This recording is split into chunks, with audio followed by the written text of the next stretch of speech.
Usa ka lolo nga gingkawatan sa ginabiyahe nga tricycad ang ginbuligan sa mga negosyante sa Sagay. Kabaylo sa nakawat sa iya ang brand new nga tricycad sa pagpangunaman sang isa ka restaurant owner nga tumandok. Amat-amat karon nga nagabalik sa normal ang palangabuyan sang lolo nga nagapanikasog agod nga mabuligan ang iya nga mga apo. Ang ilang nga istorya sa sining nga episode sang Baganihan.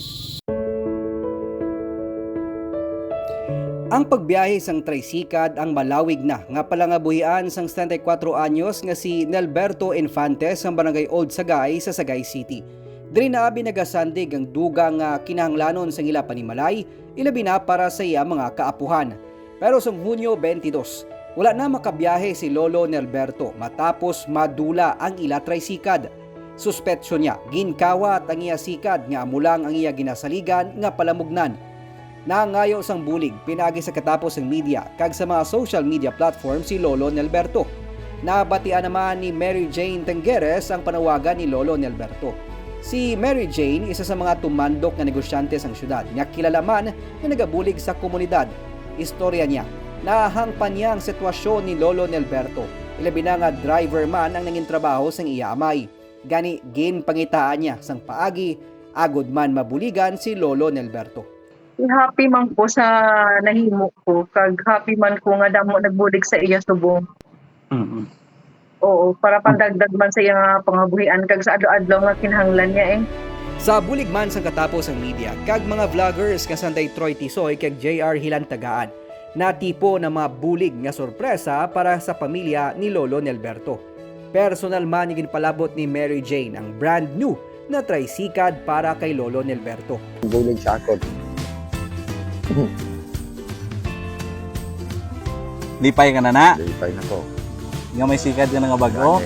Di pwede na ni. Ay, wala labot. Tatay halungan niya gina kay amo na iya pangabuhian mo. Halungan niya kag niya gidna nga i-treasure. Ang sikad nga nahatag sa iya kag iban man nga nabulig man sa iya. Wala man maglaom bisan ang pamilya ni Lolo nga magluwas sa tricycad, mabato nila ang duga nga isa kasako sang bugas kag groceries halin sa iban pa nga mga negosyante. Siyempre sir, malipay man sir nga sa muna bala nga plastada sir, may maayo bala sir nga kasing-kasing nga nagapalangga man sila pareho sa muna bala sir. Dumabatsagdan mo nga wala man may kapabaya sa mga sitwasyon bala sir. Sa buligman sang katapos ang Sagay City Police natigayon nga na-recover kag nabalik ang nakawat nga tricycad kay Lolo Nelberto. Ginkalipay man ni Mary Jane nga sa bulig nila, amat-amat karon nga nagapanikasog si Lolo agod makabalik sa normal nga matag-adaw niya nga palangabuhian pinaagiman sa pagsikad. Si Mary Jane ang misis ni BGMP 6 Regional Director, Jail Chief Superintendent Clint Russell Tengueres.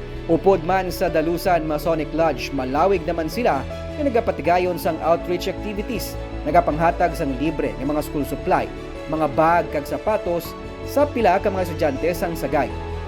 Kay siguro sa mga kabataan no, kay kami sa una sa mga bata wala kami katilaw nga amo sina mo.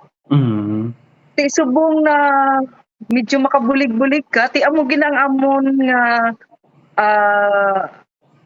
ano naman nga duwa nga mabulig kami sa mga kabataan, especially sa mga indigent students.